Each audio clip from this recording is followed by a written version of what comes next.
Oh, le petit tabarnak de 5 sacrements de foutu crise de téléphone de merde. Tu vas avoir 64 gigs de possibilité de gérer tout ça, faire de l'enregistrement d'écran, etc. Pas capable de tout faire, Chris. Il faut que ça plante à tout bout de champ. Chris, c'est donc innocent. Tout ça pour un tabarnak de calice de...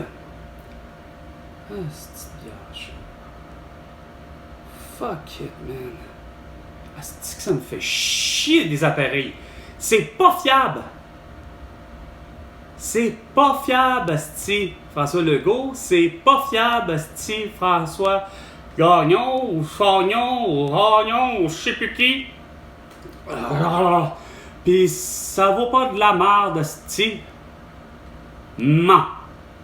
La mère, ok, ma mère.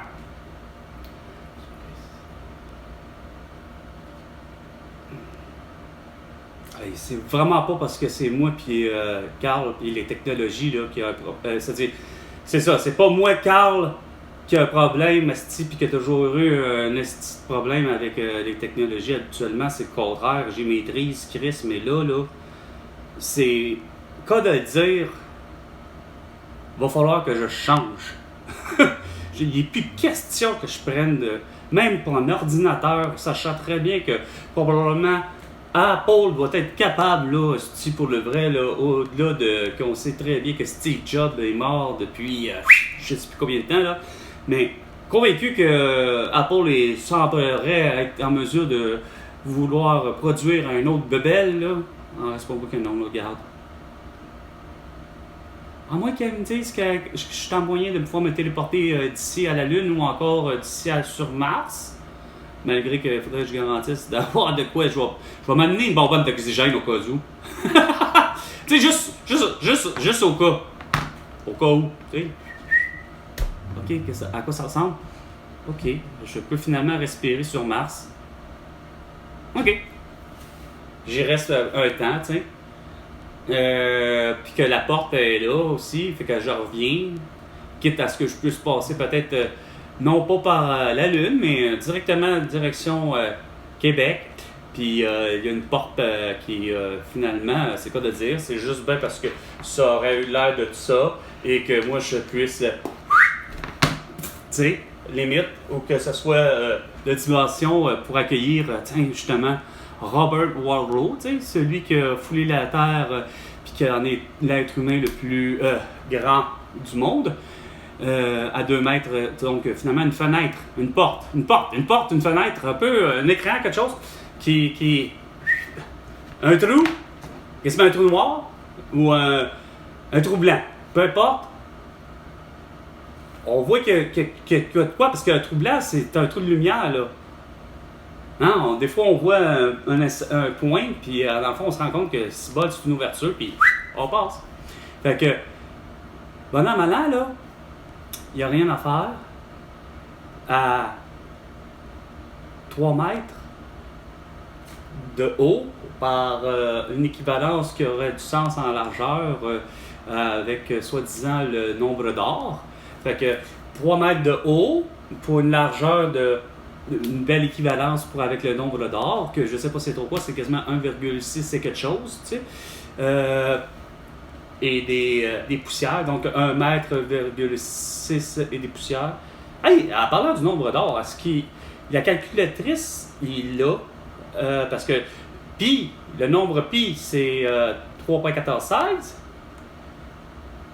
3 points, même en réalité, c'est 3 points ou 3,141516. Je pense que c'est 19 après. Je vais aller voir. Mais en principe, toute calculatrice qu'elle soit de ce monde, en principe, est supposée d'être basée sur des mathématiques simples, en principe, aller jusqu'au plus complexe. En principe, une calculatrice, mais celle que je vous dis, là, c'est là qu'on va voir. Regarde, attendez. Calculatrice. Parce que pour ce qui est du fameux pi, attendez, la racine. Pi. Putain, je l'avais. Hein. Erreur, non, c'est pas erreur que je. Sinus, cosinus, ça, j'étais bien en trigonométrie, j'aimais ça. J'aimais plus la trigonométrie, puis je considère maîtriser plus la trigonométrie et la géométrie que l'algèbre. J'aimais bien l'algèbre, mais je sais pas, j'aurais. Sincèrement, j'aurais. À un moment donné, trop, c'est comme pas assez. Non, là, c'est pas sérieux. Attendez, là, je vais essayer de. Il est supposé d'avoir, à moins que je. Pourtant, c'est supposé de faire automatiquement. T'appuies dessus. Fameuse racine.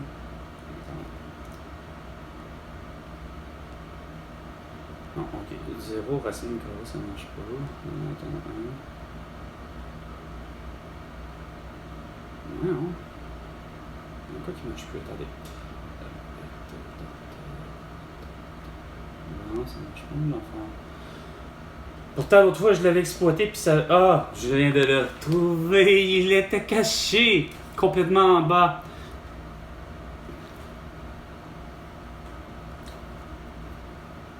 Le symbole de pi, il est juste en dessous de.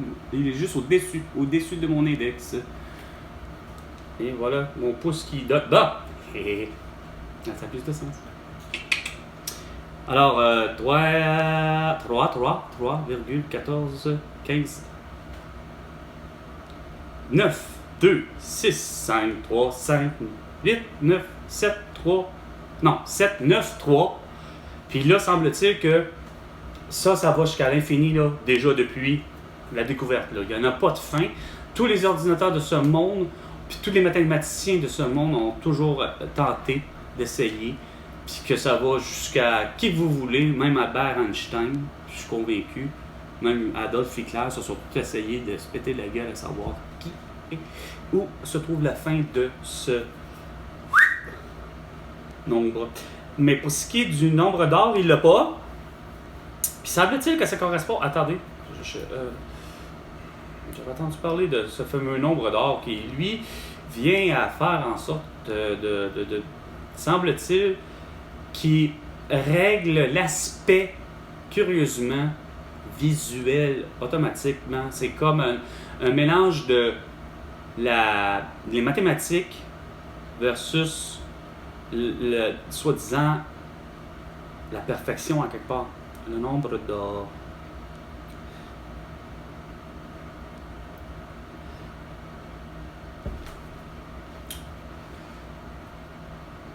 Juste par Wikipédia, j'imagine.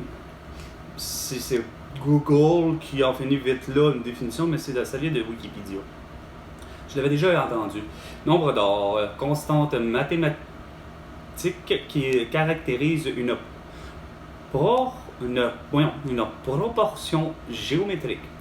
Le nombre d'or ou section dorée, proportion dorée, ou encore divine proportion est une proportion définie initialement en géométrie comme l'unique rapport AB entre deux longueurs A et B, tel que le rapport de la somme A plus B des deux longueurs sur la plus grande A soit égal à celui de la plus grande A sur la plus petite B.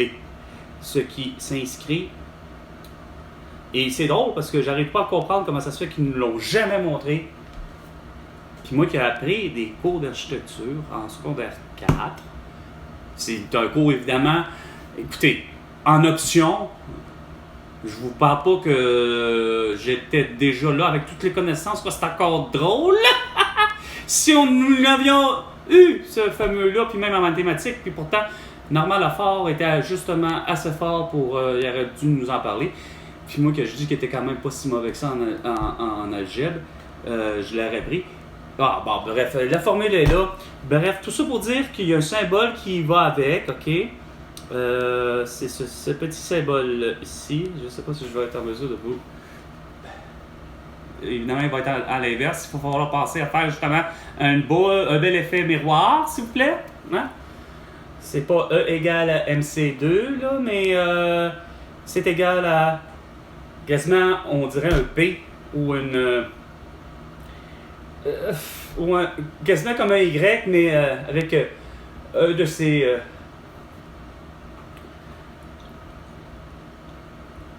Sinon, ben, il est représenté comme ceci, semble-t-il, sous la forme de lettres. Je pense. Attends, ils disent quoi? Lettres grecques? Attendez, pour être sûr. Ou. Attends. Ben, regardez. Le découpage de segments en deux longueurs vérifiant cette propriété est appelé par Euclide. Découpage en extrême et moyenne raison. Le nombre d'or est maintenant souvent désigné par la lettre ou le symbole PHI et il est lié à l'angle d'or. Ce nombre irrationnel, il faut faire attention parce que ça a l'air qu'effectivement des nombres irrationnels feraient que 1 plus 1 égale 3. OK. Et l'unique solution positive de l'équation. Et là, c'est là que tout est là et elle vaut.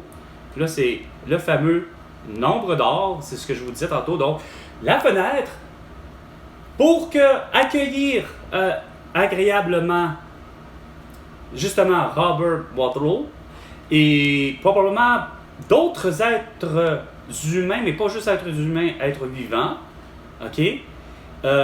Qui auraient la capacité d'être en moyen de pouvoir pénétrer à l'intérieur de cet orifice. Ben, comme je vous disais tantôt, Robert Wadlow est 3 mètres de haut, puis il faudrait que la largeur, dans le fond, corresponde à 1 mètre 61. 1 mètre 61. 83. Et semble-t-il qu'il y a une fin, ou peut-être pas comme le nombre pi.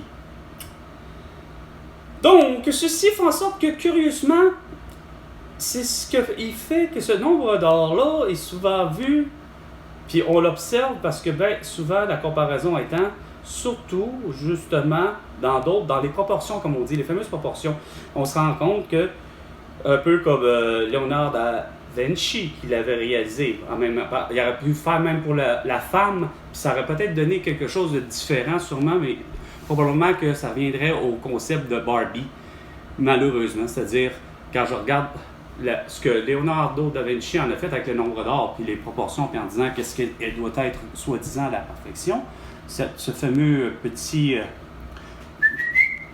mais mettez-les avec au féminin, là. Puis en même temps, là, on aurait un visuel qui ressemble non loin à sûrement, justement comme on dit. Enlevons la couleur de cheveux. On va parler de l'ossature, du visuel global. C'est le fameux, comme on dit, ma mère disait tout le temps, le fameux 36, 24, 36. Bon, essayons de pas aller dans ce... Mais il y a des proportions qu'on ne sait pas, puis c'est justement... Elles viennent de là, à cause que la mathématique, le nombre d'or vient de démontrer ici. Puis il parlait de tout ça. Pourquoi que ça a été amené justement, mais pour pas juste ça, en architecture, pour les édifices de type souvent grec ou romain, sûrement que les Égyptiens devaient souvent le savoir. Même autant comme je ne cesse de dire, ce que j'appelle les Américains finalement. Puis les Africains, puis les Haïtiens, on est vraiment typiquement des continents, des entités totalement différentes. Malgré qu'on a une ressemblance, veut pas, physique, tout le monde, on voit bien que mon ami Vince, c'est un être humain. On voit bien que ma mère, c'est un être humain, que François Legault ici. Puis on voit bien que, voyons, Anthony Cavalla, Bruni Surin ou encore Grégory Charles, eux autres ici, ce sont tous des êtres humains. Mais, bon an, mal an, on voit tous bien, on est tous aussi assez perspicaces de comprendre qu'on a aussi des différences là, visuelles, là, puis claires, puis, tu sais, on sait bien qu'on partage toute la même couleur de sang pour le vrai, puis ça, c'est aussi vrai que pour les animaux. On aura beau dire, là, les animaux, jusqu'à présent, OK, pour le règne animal, Donc, mais non, pas, même encore, oui, parce que, crime, j'écrase une mouche, elle a le sang, plus souvent qu'autrement, Chris, elle a le sang rouge. Puis encore pire, surtout une crise de moustique. Mais là où je veux en venir, c'est que je me rends compte qu'il y a des...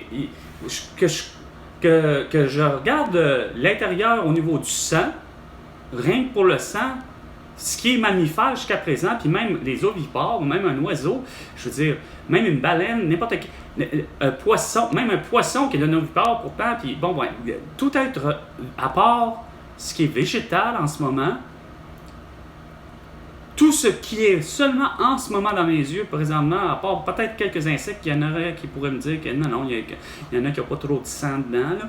Il y en a que c'est, écoute, c'est juste tout simplement verdâtre et jaunâtre, mais moi, personnellement, jusqu'à présent, la plupart, la couleur du sang est bel et bien la même que la mienne, c'est-à-dire, en tout cas, du moins, quand elle sort de l'extérieur de mon corps, parce que quand je regarde, mes veines sont bleues. À l'intérieur de mon corps, c'est bleu, mais quand que ça sort, puis ça s'oxyde à cause de l'oxygène, ça devient rouge. Puis tabarnak.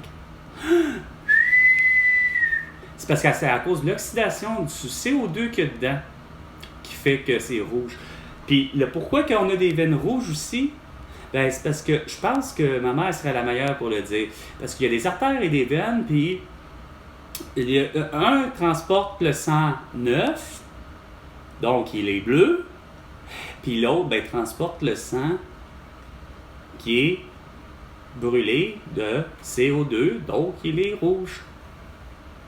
Puis quand tu pètes tes veines, là, vous allez dire, ouais, mais là, si tu coupes tes veines, là, mais c'est à cause, comme je vous dis, de l'oxydation.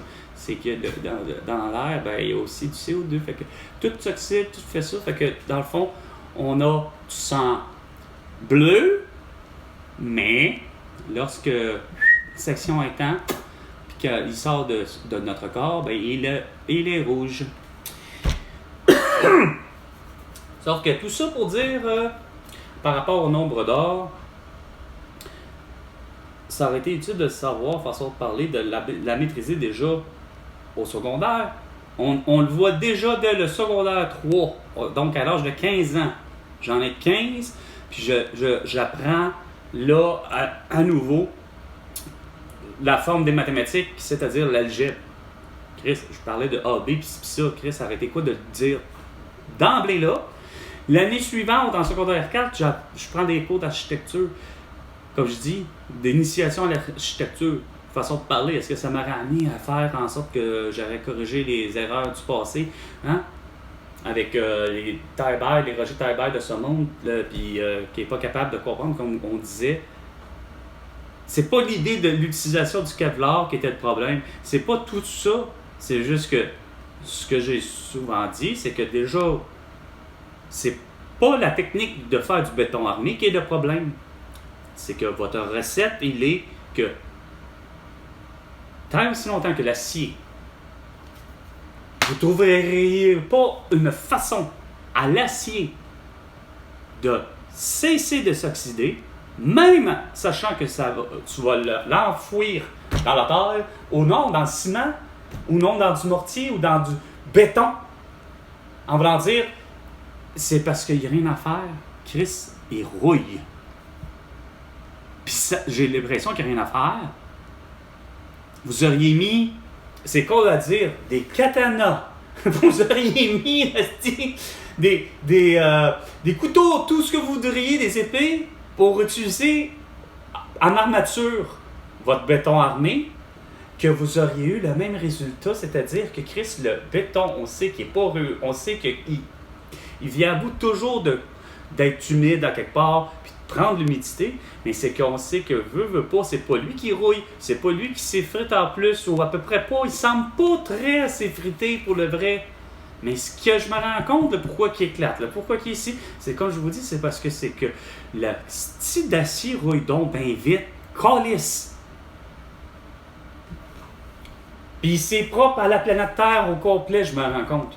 Il n'y a pas un endroit, tu sais, le monde n'arrêtait pas de me dire, exemple, quand je dis le monde n'arrêtait pas de me dire, ça revenait des fois de même, puis les explications, des fois tu dis ça a du sens, puis bon, puis oui, des fois, la parole vient de ma mère, mais c'est pas pour autant parce que ça vient de ma mère que c'est vrai, puis tout ça, mais bon an, mal an, des fois, elle disait du vrai, puis quand t'entends des fois les autres un petit peu à côté, mon grand-père, mon père, ou d'autres mondes, puis des fois, tu sais, genre l'idée que, pourquoi que les voitures américaines, toujours, ils sont tellement mieux entretenus, les voitures américaines, puis surtout en Floride, parce que là, tout le monde disait, en Floride, il n'y a pas d'hiver, fait que il n'y a pas cette condition ici. Fait que par rapport aux voitures, on parle voiture pour voiture, mais là, je parle là-dessus pour l'armature, mais pour les pompes, les ci, puis les ça, mais pour le béton armé, mais votre crise d'acier, finalement, je me rends compte que quand même que ton acier, vous auriez été de la Floride,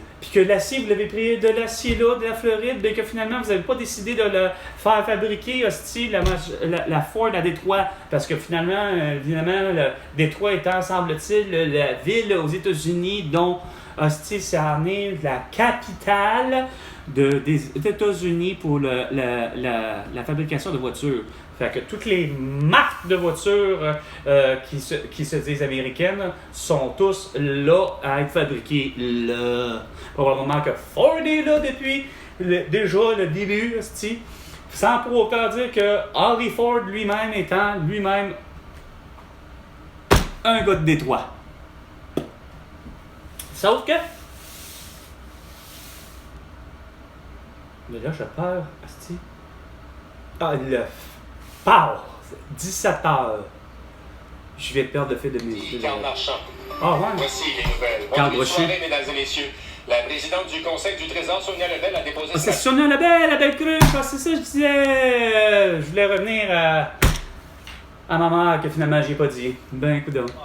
Le Front commun constitué de la CSL, de la CSQ, de la FTQ et de la PTS. Puis, pas les Teamsters, pas que ça, regarde, finalement, la FTQ, les choses des infirmières, des policiers. Que les syndicats tout. fassent enfin une contre-offre à Québec. Ben, là. Donc, moi, je m'attends, là, qu'il... Tu parles, toi, tout d'un coup! Sonia Lebel! Voyons, c'est supposé d'être François Legault qui parle. C'est supposé d'être François Legault. François Legault. T'es supposé de parler à moi, depuis 2018. Tu l'as jamais fait. Puis Justin Trudeau, la même affaire. Valérie Plante, la même affaire. Parce que il me semble que c'est depuis 2018 que vous êtes élu. Que, du moins, moi, j'ai élu Justin Trudeau. J'ai élu Valérie Plante.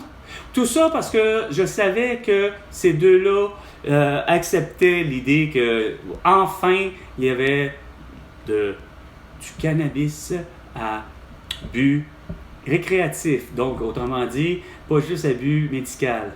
Ouais, consommation de cannabis. Donc, il est légal. Mais j'ai toujours dit de ne pas voter pour François Legault. Surtout à ma belle-sœur, mon frère, à la belle-mère de mon frère, ma mère. Et ça, même en présence d'un enfant qui n'a même pas le droit de vote et qui a peut-être probablement 5 ans. Tu sais. Pourquoi? Parce que je leur ai dit que ce gars-là n'est pas un souverainiste. Un belle-sœur, il est beau. Je m'en crisse qu'il soit beau. C'est pas un souverainiste, c'est un fédéraliste, puis il s'en calisse du Québec puis de la souveraineté du Québec. Ah, mais là, vous autres, estime, vous l'aimiez. Pourquoi? Parce que dans le fond, vous aimiez tellement que justement, je me rends compte que dans le fond, les 4, finalement, c'est des fédéralistes. Ma mère, que je la pensais tellement souverainiste, n'est pas une souverainiste, finalement. 2 minutes. Les 2 minutes du peuple là avec François Pérus, c'est bien non, avec Carl Brochet. Message fort à la population. Ah ouais, si t'en as du temps, tabarnak, toi? Tabaslac, 45 secondes. Sacrément, 2 minutes et 45 secondes que Sonia Lebel parle, la belle cruche, sti. Tabarnak. Au sport au tennis, le Québécois Félix Auger-Aliassime. Oh, le beau sans dessin. Succès, son titre au tournoi Quoi? de Bâle en Suisse. T'as défendu ton titre parce que vous êtes tous une esti gang de petits pleutes de tabarnak. Reste ce tournoi-là, il faut porter des masques, des couvre-visages et surtout d'avoir le cul en bas, code dans le cul, puis être vacciné. Hey, Novak Djokovic, t'aurais planté sur un moyen temps, man. soir a à nouveau triomphé. Cette fois en défaisant les Jets de Winnipeg 4-3 au Centre Bell, le tricolore avait aussi effacé un retard de 3-1 avant de s'imposer en prolongation contre les Wow, super, il a fait une super remontée. À Las Vegas aura lieu demain à 22h, un match qui sera présenté sur nos ondes. Oh. Et en terminant, l'acteur canado-américain Matthew Perry, qui incarnait Non. dans l'iconique série Friends, est décédé à l'âge de 54 ans. Non. Les circonstances de sa mort sont encore à déterminer. Ben, regardons ça, c'est bien drôle. Comment ça se fait que c'est pas Steve Catherine Beauchamp, sacrament, qui me l'annonce pas tant qu'à ça? Hein? Ou Patrick Lagacé? Non, fallait que ça soit toi et Karl Marchand qui annonce une nouvelle de même. Premièrement, je savais même pas qu'il était Canadien, lui. C'est-tu drôle à quel point que vous, putain de merde, quand même depuis le début, les Américains, vous avez tous une tendance à dire que les Canadiens ont un accent anglais qui est tellement différent de vous, OK? C'est à ce... Moi, le premier qui est bluffé depuis John Candy. Tout le monde dit de John Candy, c'est un Canadien, ça je le savais. Sauf que, avant de savoir qu'il était John Candy un Canadien, pour moi, il avait l'air de l'Américain qui jouait dans les films américains, parce que les films, Chris, tous les films que je vois, ou à peu près, veux pas, il y a moindrement, c'est quoi de dire, c'est américain. Ça me fait penser à dire que c'est un film américain, OK? Sans pour autant faire abstrait de justement de la nationalité. On va aller pour ça. C'est un film américain. Mais la langue d'Amérique, surtout dans la partie des États-Unis, c'est clair que c'est l'anglais qui l'emporte, OK? Puis de beaucoup, malgré qu'il y a eu une présence francophone à une époque, justement à l'époque de ce cher Napoléon. OK? Bonaparte. Dit premier. OK? Celui qui a connu une des défaites, non pas la mort, mais une des défaites, en Russie, à Waterloo. Bon, OK? Donc oui, les Français, il y a eu une période où il y avait de la France, de la présence francophone dans assez grand territoire pour en être pas un territoire, mais un État qu'on appelle aujourd'hui. Puis même que c'était beaucoup plus étendu, mais que, bon an, mal an, ça en est réduit à, aujourd'hui, ce qui s'appelle Louisiana. Puis il peut y avoir un petit peu les alentours. Mais veut pas, on ne fera pas toute l'histoire, mais essayer de suivre la mienne, là, puis pas la perdre, surtout.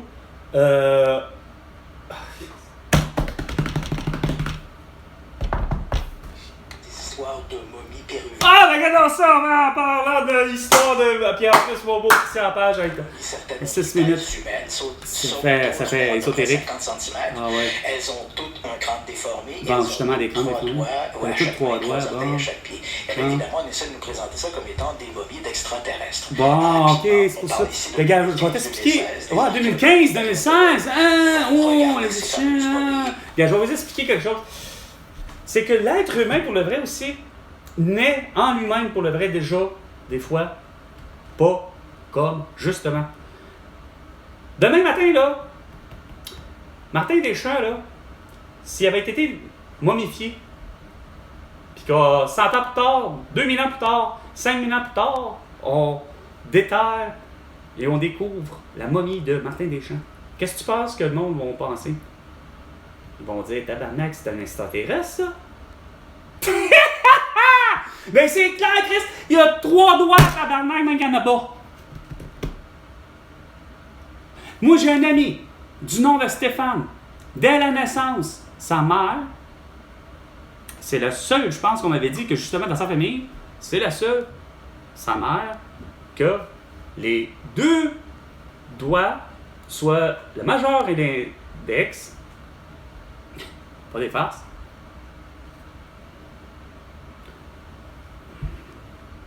sont plus petits. OK? De taille. Mais c'est des doigts sont complets. C'est les phalanges, je à croire que si on en a 4, c'est le cas de dire, il y en a que comme 2. Puis c'est sont plus ou moins plus gros que peut-être, ou tout simplement juste comme... Mais on voit bien que c'est vraiment... Puis quand je vous dis on voit, c'est parce que c'est pas que j'ai rencontré tant que sa mère. Je l'ai jamais rencontré, sa mère, je pense. Puis peut-être si je l'avais rencontré, je l'ai rencontré qu'une seule fois, sa mère. Mais c'est que Stéphane, lui, il est né de 5 enfants, évidemment. OK? 5 gars, si je me souviens bien, il n'y a pas de filles. Mais lui, et il est inclus de 4 enfants d'une famille de 5, dont a le même, justement, chromosome de je ne sais trop quoi, sans dire le chromosome de Martin Deschamps, mais je voulais dire l'handicap, le chromosome qui fait que Colin sont nés avec la même aspect des doigts, c'est-à-dire les doigts avec les phalanges en moins, les 2 doigts. Mais là, vous allez dire « Ah, il sera pas habile puis il sera pas bon de ses mains. » Il est tabarnak. Vous devriez voir ce que Stéphane fait comme qualité à son travail. C'est fou. Parce que manipuler du papier à l'épaisseur qu'il était capable de prendre, dans la logique, on dit que là, tu as moins de force. On dirait que ces gens-là, c'est une dimension qu'ils ne connaissent pas. Les Martin Deschamps, les Peter McLeod, ces Stéphane-là de ce monde, ainsi que ses frères, la façon de parler, quand je vous dis celui qui est l'handicapé, c'est quoi de dire, celui qui est atypique, en réalité, Chris, lui, en réalité, c'est qu'il ne l'est pas, justement. Lui, il est complet. On dirait qu'il ne fait pas la soustraction dans sa vie de dire « Ah, ben là, je suis une petite taille, non, j'ai des doigts en moins. Non, regarde, il était plus fort que n'importe qui, puis dans ses mains, il en prenait en tabarnouche des piles de papier, puis c'est pesant des piles de papier. C'est pesant du papier. Ça a l'air de rien à l'unité, mais empile-la sur une pile, pour en faire une rame, parce que tu as besoin de 500 feuilles, parce qu'une rame, c'est 500 feuilles. Une rame, c'est quoi? En fait, c'est comment dire, une rame, c'est une pile de papier qui sont empilées, une par-dessus l'autre. C'est la façon qu'on fait pour, justement, couper du papier. Fait que je vous démontrerai pas tout le métier à laquelle il était, mais pour en revenir à l'idée, c'est que c'est pesant parce que une pile de papier, et dépendamment de l'épaisseur du papier, surtout si ça devient du carton, du papier cartonné ou même du papier carton, puis même à la limite du carton, il y a des épaisseurs différentes. Je figure que pour l'avoir fait par expérience, 300 livres à déplacer. Une pile de papier, évidemment, je l'ai déplacée sur une table, etc. Mais il faut quand même mettre un effort pour déplacer 300 livres, là, même si la table est conçue pour aider à faire que la charge va être capable de la déplacer. Évidemment, je ne l'aurais pas pris 300 livres dans mes mains, puis la déplacer, là, puis tu sais. Mais puis Stéphane non plus. Sauf que Stéphane, par exemple, il va arriver comme moi. Il va prendre la même technique que moi, et puis même casser mieux que moi, mais déplacer la charge qu'il n'a jamais faite, ou peut-être qu'il l'a déjà faite dans sa vie, mais moi je sais que j'ai eu à déplacer durant 12 heures de temps une charge de 300 livres. Donc, une pile de papier, non, c'est une pile de carton, qu'on appelle dans le jargon de l'imprimerie une rame. J'ai déplacé une rame durant 12 heures de 300 livres. Mais c'est pas juste la même, c'est parce que j'en fais plusieurs, là. Il faut que j'empile. Puis évidemment, il n'y avait pas 500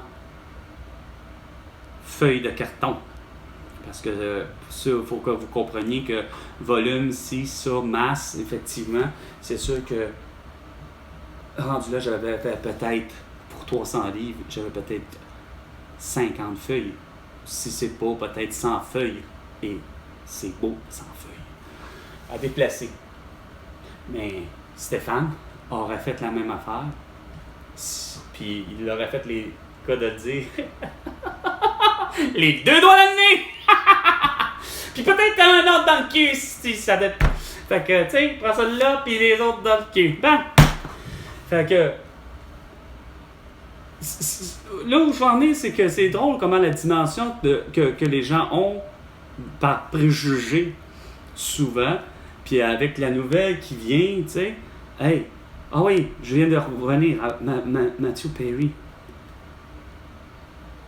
Ben, pour les autres aussi. C'est comme autant Michael J. Fox. Moi, là, la première fois que je l'ai vu, Michael J. Fox, le pourquoi c'est ça qui m'a allumé depuis le début en me disant, voyons, Michael J. Fox, c'est un Américain. Il est né aux États-Unis. Parce qu'il jouait déjà dans les séries de télévision, mais américaines. Fait que pour moi, là, quand même que je l'ai vu après ça sur le tard, là, puis que je l'ai vu après ça dans le film Back to the Future, pour moi, Michael J. Fox reste toujours, on me l'a toujours présenté comme pas le Canadien, l'acteur Michael J. Fox. Non! On le présentait juste pas. On faisait juste dire l'acteur Michael J. Fox. Ou l'acteur Michael J. Fox qui joue dans une série. On savait pas sa naissance. On savait pas le lieu de sa naissance. Ou du moins, moi, je savais pas.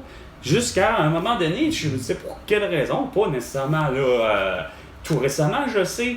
Mais il y a un phénomène de drôle qui m'arrive en voulant dire que je ne reconnais pas non plus les accents. Parce que pour moi, j'ai l'impression, je dis ça sous toute réserve, je ne sais pas si c'est par le fait que je suis un francophone et que de toute évidence, je ne considère pas maîtriser la langue anglaise, ça c'est évident, ni même les autres langues. Sauf que j'entends pas tant que ça nécessairement vos variantes de « Ah, ok, c'est quoi de dire? John Candy a vraiment un accent? C'est si vrai que ça? » Versus, mettons, Matthew Perry, pour vous autres. Fait que toute la gang, ça veut dire Jennifer Aniston, etc., vous le saviez, mais moi, quand ça me revient, j'ai beau pas avoir été le super fan de Friends, là, parce qu'il me semble, si je me trompe pas, Matthew Perry a bien joué dans Friends, là, j'espère là, que je me trompe pas, là. Mais je reconnais même pas tous les noms, à part, il n'y a pas... Paul Pro? Non, c'est... Non, c'est... Non. En tout cas, je ne veux pas les nommer parce que je les connais pas toutes, mais je me souviens des visages. C'est pour moi que pour moi, à entendre pareil pour les fois, quand ça revient ici, je n'étais pas en train de me dire, voyons, est-ce que, franchement, sincèrement, il y a une si différence que ça d'accent, allant même à dire que, étant donné que c'est Friends, puis je sais plus c'est où, est-ce que c'était tourné à Los Angeles, puis évidemment dans une vie de Los Angeles, pour le vrai, une ville de Los Angeles, puis sinon c'était à New York, je sais plus, tu sais, c'est un peu comme Sex and the City, même affaire, King Cattrall, avant même de savoir que c'était une Canadienne, la même affaire, King Cattrall, pour moi, ben, c'était une Américaine. On dirait que l'accent, pour moi, le francophone, on dirait québécois, on dirait que je le perçois pas. Pour moi, vous parlez l'anglais, puis ça finit là, puis c'est l'accent d'Amérique. Mais j'avoue que quand j'ai toujours entendu parler, mettons, c'est quoi de dire Paul McCartney, encore pire, John Lennon, slack, c'est parce que John Lennon articule, même si tu parles en anglais, articulation. J'en ai connu un. Il s'appelait Mike. Hein? Supposé collègue de travail. Mike, t'es un anglophone fini. Puis je pense qu'il est né au Québec. Mais un anglophone fini. Parler français, là, c'est pas trop son fort.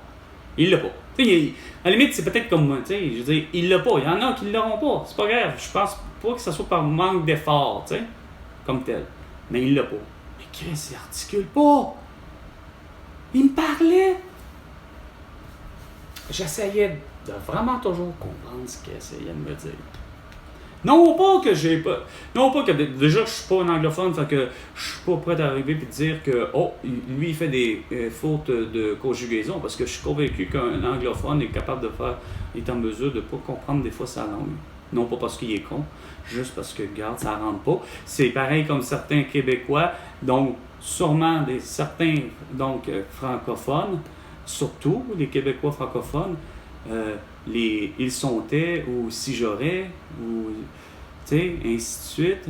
Regarde, il y a quelque chose à pas comprendre, comment ça se fait que le français de France comme le Emmanuel Macron, je sais pas pourquoi, mais j'ai l'impression qu'Emmanuel Macron n'a pas connu ça lui ben souvent, parce que le francophone que je me fais, puis que quand je regarde de mes amis qui viennent ici, c'est quelque chose qu'on dirait que c'est comme plus que cassé, là. Parce qu'on dirait que c'est bien beau de dire que selon Thierry Ardisson, qui a rencontré Nelly Arcan, tu sais, OK, qui ose dire qu'elle a un accent gros comme le bras, mais oui, c'est vrai qu'à quelque part, on utilise un langage assez simple. On n'y met pas de la couleur, tu sais, du genre on va utiliser le terme et le mot soulier au lieu d'utiliser chaussures, et ainsi de suite, mais sauf que j'avoue que le problème, c'est pas qu'on est resté tant avec un vieux français, mais que j'arrive pas à comprendre le Québec, à quel point que j'ai rencontré du Québécois, évidemment, qui va... Puis là, tu poses la question à la personne, puis effectivement, la personne était à l'école quand même, puis elle revient avec des « ils sont-ais »,« ils étaient ». Mais pour ce qui est de Mike, c'était pas ça. Je pouvais pas juger Mike à la mesure de savoir est-ce que je comprends pas parce que il y aurait une tournure de phrase en anglais qui finalement n'est pas bien construite. Non, c'est pas ça. Je comprenais pas parce que il articulait pas. Mais bon. Avec ses recettes, il publie un livre. Oh, regardons, si c'est pas, je pense. Attendez. Ricardo? Dumas est avec nous. Non, Dumas qui? Oui, monsieur Arcan, et merci de m'avoir invité, c'est vraiment sympathique. Vous êtes vous-même assez sympathique. J'ai appris à vous découvrir.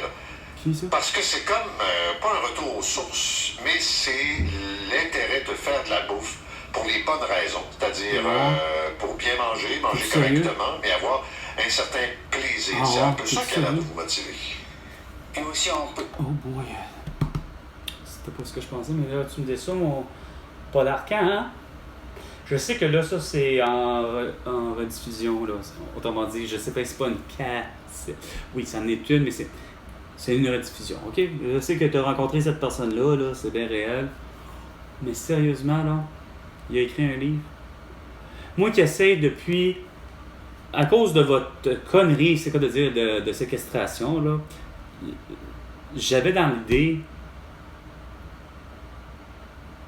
Puis là, je vous parle juste de l'idée de la séquestration. Okay. J'avais dans l'idée que ça avait du sens. Je voulais justement retourner aux sources, puis de faire de mes grands-parents, à les rencontrer, en chair et en os, puis de réussir avant qu'ils meurent, puis que surtout, là, que pour le vrai, en plus, non, avant qu'il meure, c'est quoi de dire? Avant qu'il meure, puis avant que probablement, sans dire qu'il meure, c'était à prévoir. Le vieillissement, malheureusement, vient avec, malgré, qu'est-ce qu'on voudra, vient avec le facteur que ça se peut que la mémoire flanche, puis que ça soit, pas tant de l'Alzheimer, mais j'ai vu ça avant mes grands-parents, je l'ai vu, le phénomène de l'Alzheimer, puis là, je parle pas de ma grand-mère qui en a pas, mais mon grand-père qui en a là. Mais là où je veux en venir, c'est que je voulais justement récupérer le tout de leur connaissance, surtout au niveau culinaire. Mais de revisiter avec eux, complètement, justement, faire exprès, je cuisine, évidemment. C'est pas eux, là.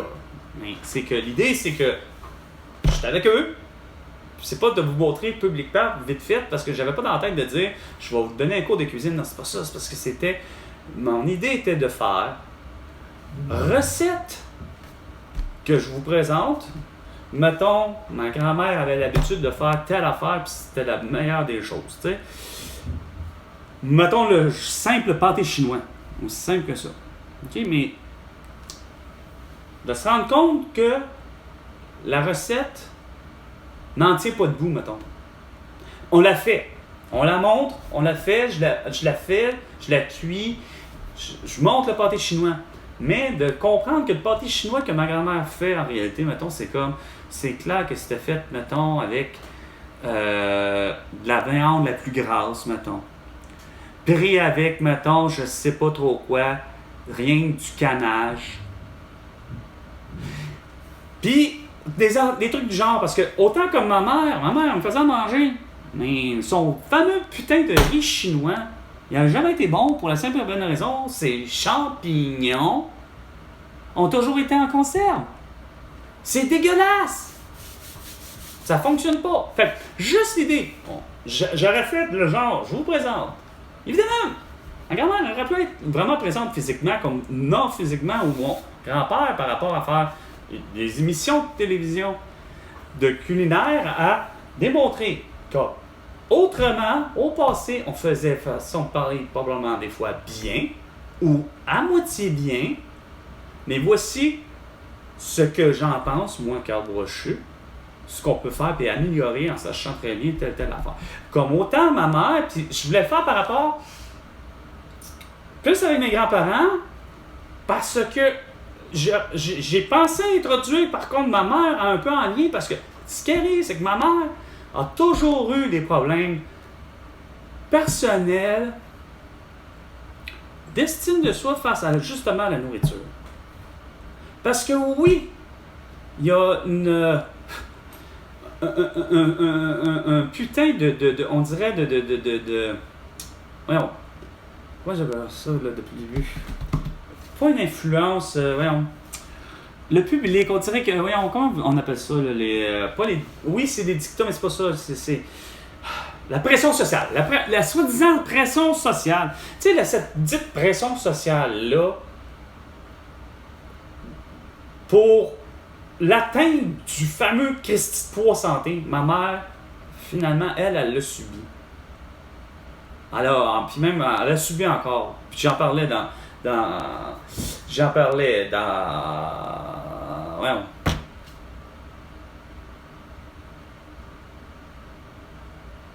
J'en parlais l'autre fois. Pour être vrai, là. Bon. Ça va pas être d'emblée, là. Non. J'en ai toujours parlé. S'il y a une chose que ma mère et moi, malheureusement, on a toujours été confrontés, façon de parler, c'est parce que ma mère m'a toujours confronté, plus que même mon frère,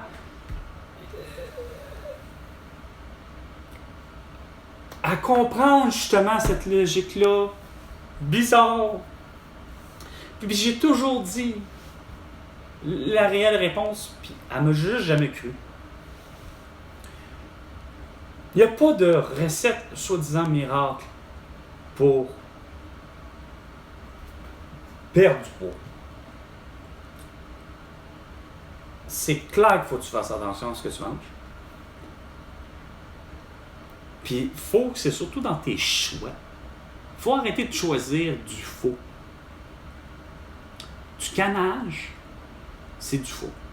Là, vous allez dire, oh, non. Ça reste du faux. En plus, sans compter que, quand je dis du faux, c'est que, oui, c'est des vrais aliments. Oui, ma mère avait, quand même qu'elle prenait les champignons de scieur, ou parce que tu avais autant, chez le scieur, il n'y avait pas juste les petits pois, mais, Chris, je suis convaincu que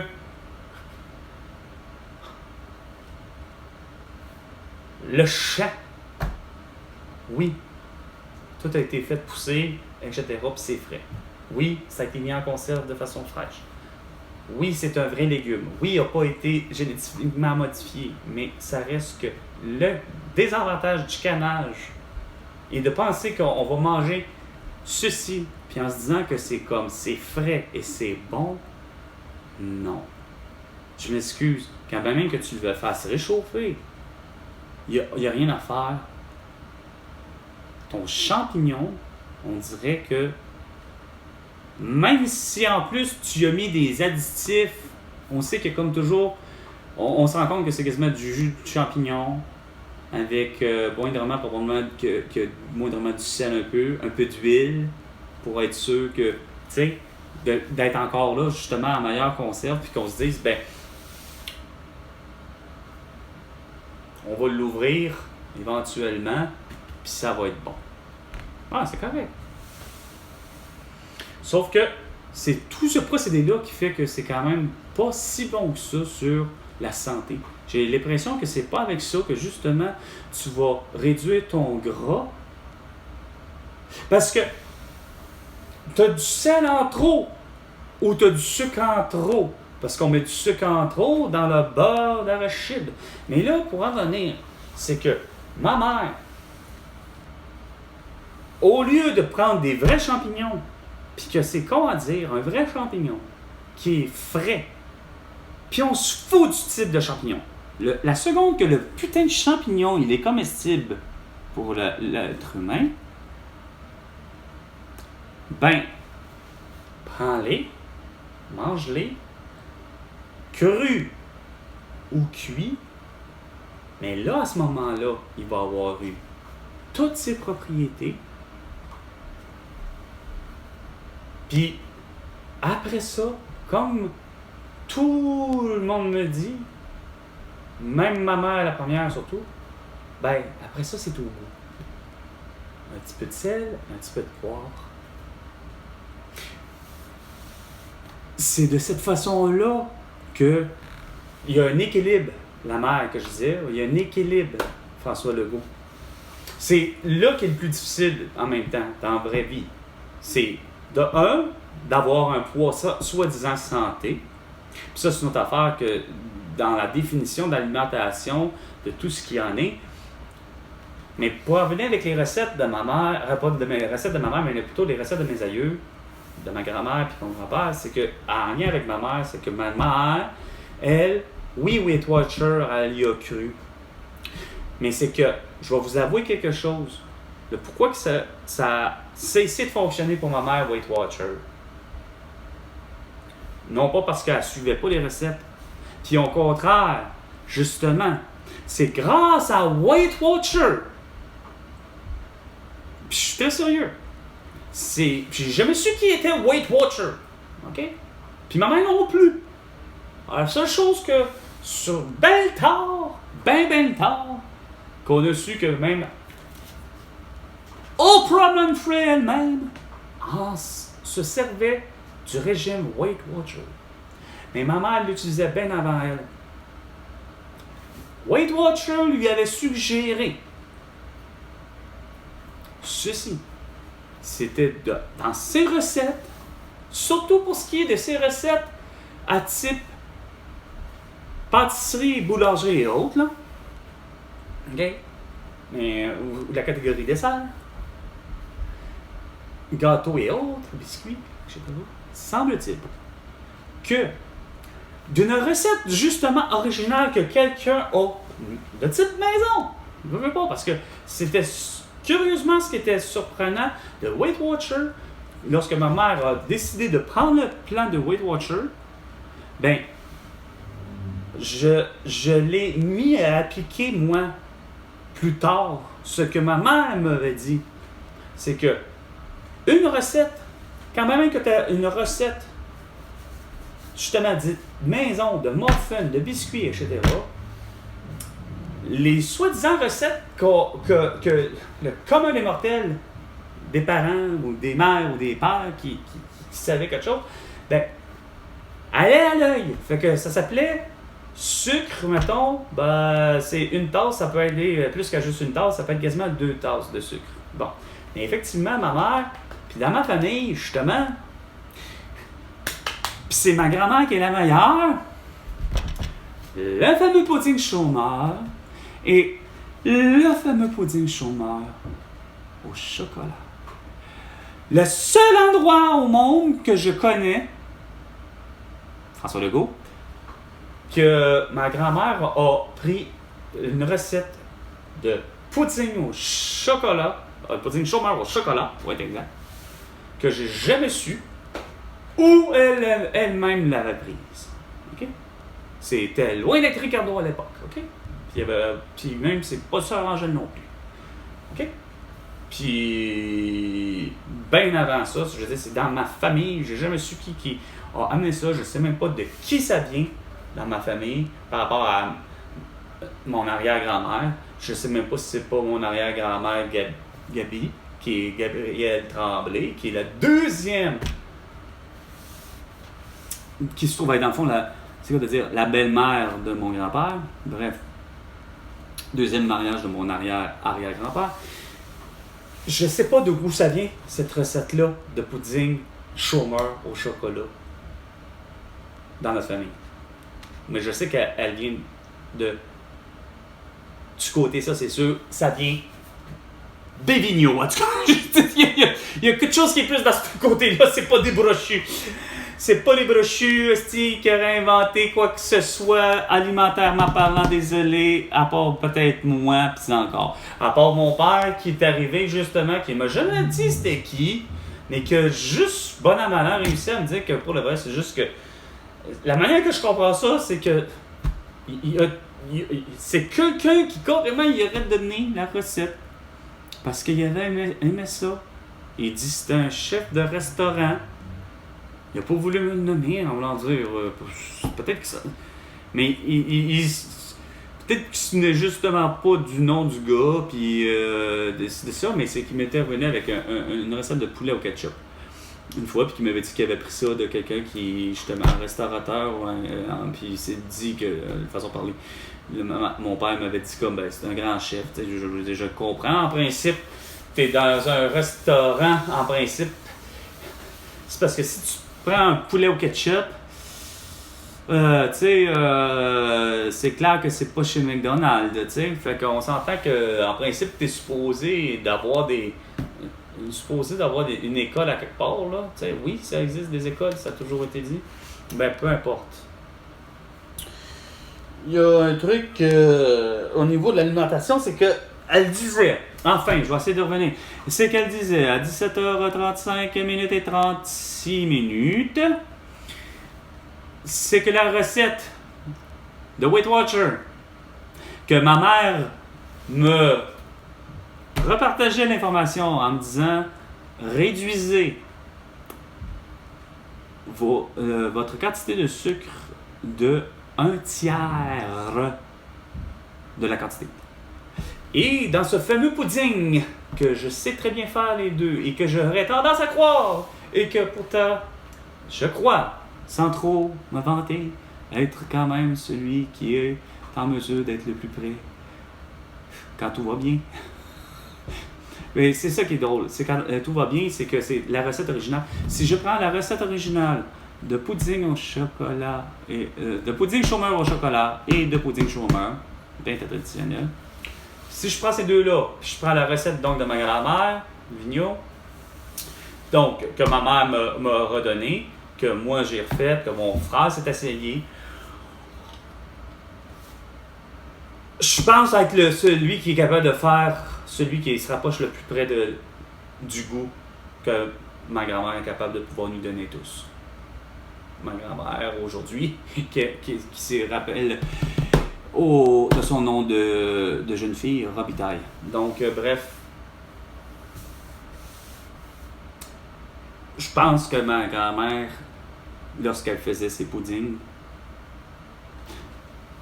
elle mettait vraiment beaucoup d'amour. Puis, je veux dire, c'est moi qui se rapproche le plus près du goût. Mais, quand je dis que je l'ai essayé et c'est là que ça a foiré. Martin Carly et puis tous les autres, malgré tout, même les professeurs Didier Raoult seraient d'accord avec moi. C'est qu'il y a une particularité qui est vraie, qui fonctionne, de réduire finalement 1/3 de la recette. faire vite, ça prend, pour faire juste le gâteau de chacun des deux, la partie gâteau du pudding, ça prend 2 tasses de sucre, évidemment ras, pas complet, ras, 2 tasses de sucre. De faire ce que maman dit, parce qu'elle l'a appris de Weight Watcher, tu réduis d'un tiers, c'est vraiment bien au niveau du goût. C'est vrai que la structure moléculaire au complet, ça ne change rien.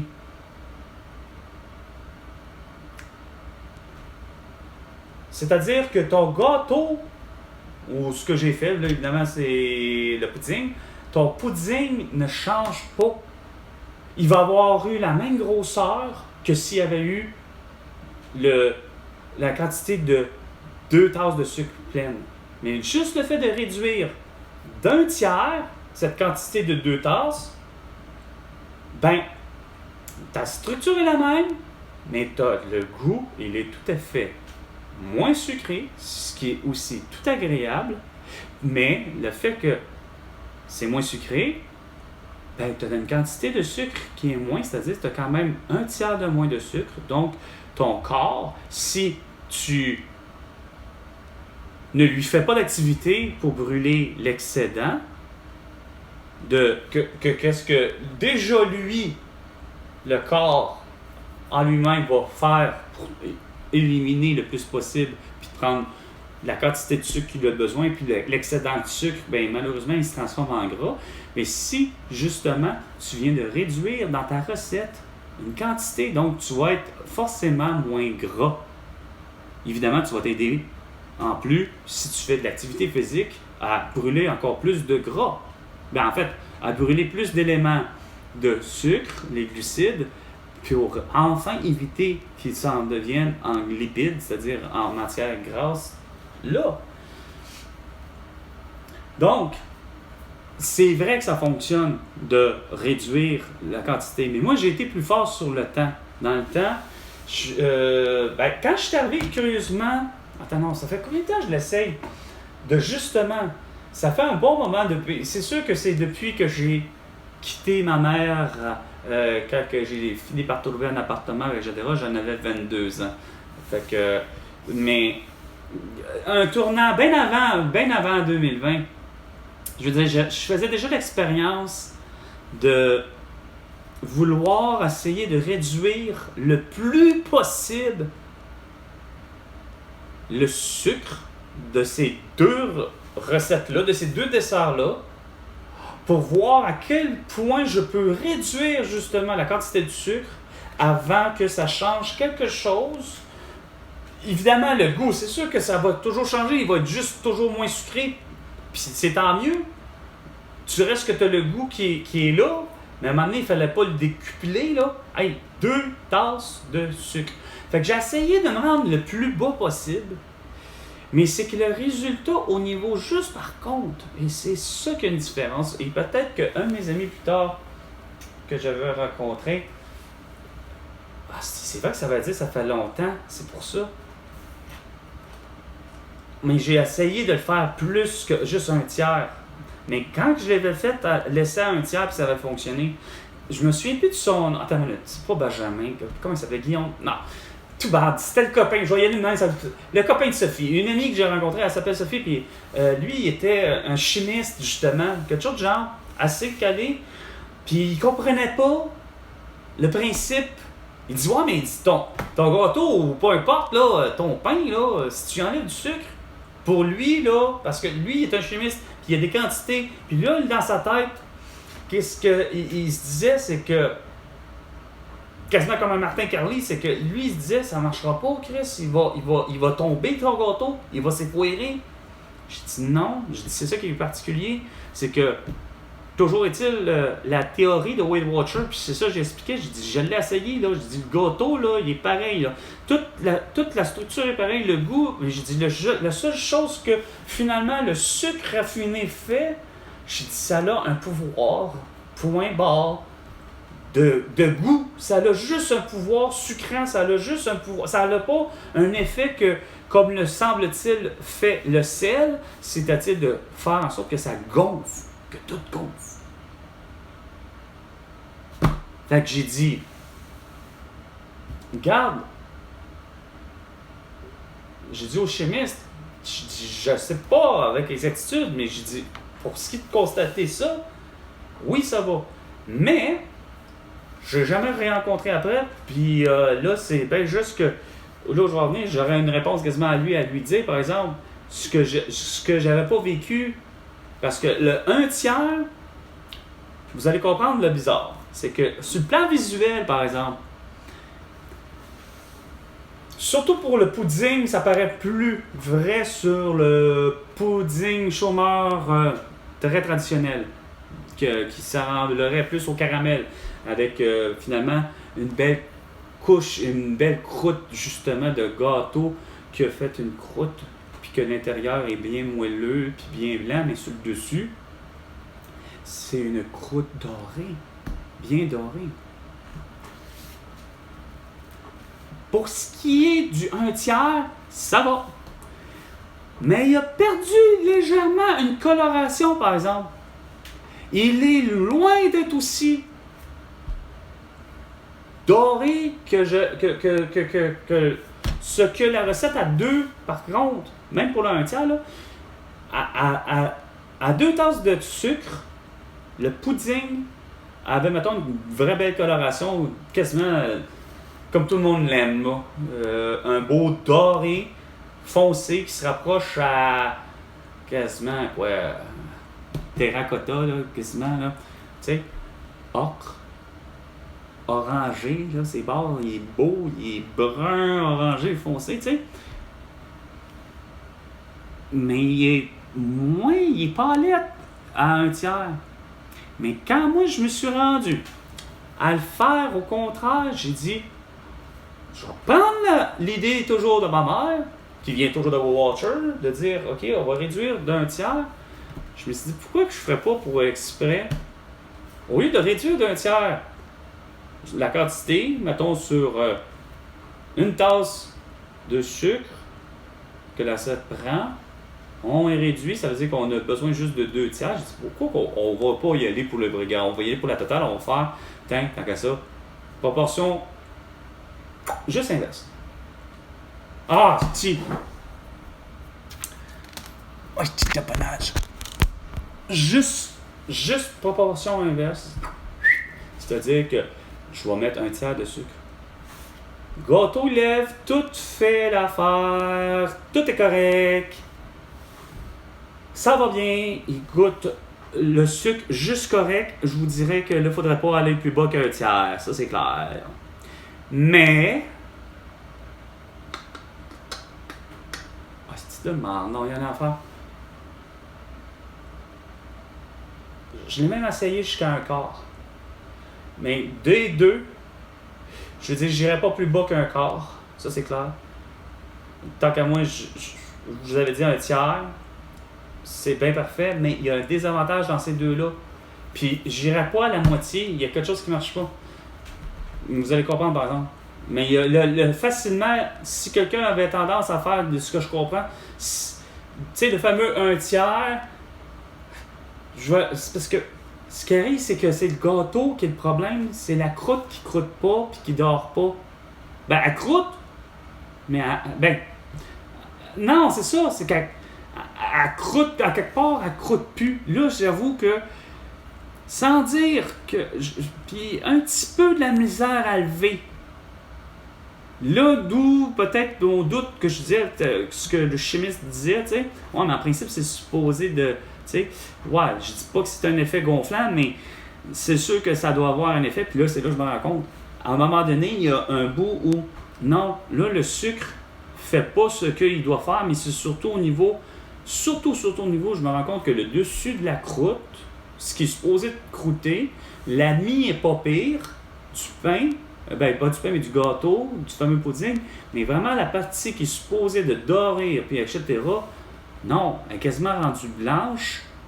Dans le fond, je me suis rendu compte que, oups, si tu utilises cette technique-là, tu as intérêt à badigeonner aux 5 minutes, ton 30-35 minutes de cuisson. Badigeonner au-dessus de quasiment, c'est quoi de dire, de plonger un pinceau ou d'avoir ton fameux coulis de caramel ou de ton fameux coulis de caramel chocolaté qui va devenir parce que tu as pris la version l'autre. Mais, bon an, mal an, si tu prends du coulis, tu te l'as mis après ou tu en mets aux 5 minutes à badigeonner pour qu'il puisse dormir parce que, oubliez ça, il dort pas. Je l'ai même essayé à un moment donné, je me suis risqué puis c'était même pas suffisant. Je pense qu'après 5 minutes, je me suis dit je vais le mettre un petit 2 minutes et demie, 5 minutes, bien vite à broil pour être bien sûr de le faire dorer sur le dessus puis c'était pas suffisant. Fait que c'est bien beau de faire des tests, mais c'était exactement ce que je voulais faire tout le long en étant en présence de mes grands-parents, c'est-à-dire de revisiter toutes les recettes. Puis, les visiter d'abord et avant tout, pour après les revisiter, puis justement modifier aussi à travers ça, puis y amener quelque chose de plus pour justement arriver puis dire d'une certaine manière, c'est que vous avez fait de votre mieux avec ce que vous aviez dans votre temps, à votre disposition au moment où vous avez soit les moyens ou pas les moyens. Tu sais, je me rends compte que c'est un peu ça. Tu sais, ma mère, c'est pas pour mal faire, c'est pas qu'elle sait pas cuisiner ou quoi que ce soit, mais tu sais, je veux dire, comme j'ai toujours dit, tu me sers du canage, tu me sers si ça, c'est pas bon. J'y avais toujours dit, c'est pas parce que j'aime pas les pois, j'aime pas les champignons, c'est que c'est des champignons en canne. Puis, elle va beau me dire, ouais, mais c'est des scieurs, je m'en fous, c'est pas bon au goût. Encore pire des asperges. Fait que sur ce, c'était je ne sais plus quoi et c'est pas grave. Ah oui, c'est vrai! Je sais plus c'était quoi parce que évidemment, il y a un gros coït interrompu, le style de caméra à la con, tabarnak qui est venu. Téléphone à la con qui est venu gâcher mon enregistrement. Donc, sur ce, c'était Carl Brochu. À la prochaine chicane. François Legault.